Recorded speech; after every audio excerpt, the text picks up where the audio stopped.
กันตาห้องตึ้ง แค่นี้ก่อน เห็นไหมคำมันจะมาลงคำนี้โป๊ะพอดีเราจะเชื่อมกัน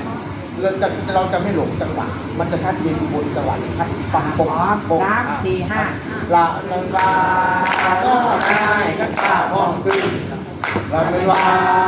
น้อได้กันตาห้องตึ้ง ตรงนี้นะให้เอาประมาณสัก5 รอบนะอย่างน้อยคันคือตัวนี้มันเป็นคันเชื่อมนะลูกการเวลาหลักกระชื่อคันเชื่อมขั้นฟ้าตัวขั้นคือตัวเชื่อมให้ภาษาที่เราจะว่าต่อไปมันจะตายแล้วคือ ละเป็นวาน้อได้กันตาห้องตึ้งละเป็นวาน้อได้กันตาห้องตึ้ง 10 ละเป็นวาน้อได้กันตาห้องตึ้งละเป็นวาน้อได้กันตาห้องตึ้ง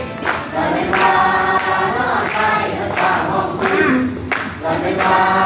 น้อได้กันตาห้องตึ้ง 6 ละเป็นวา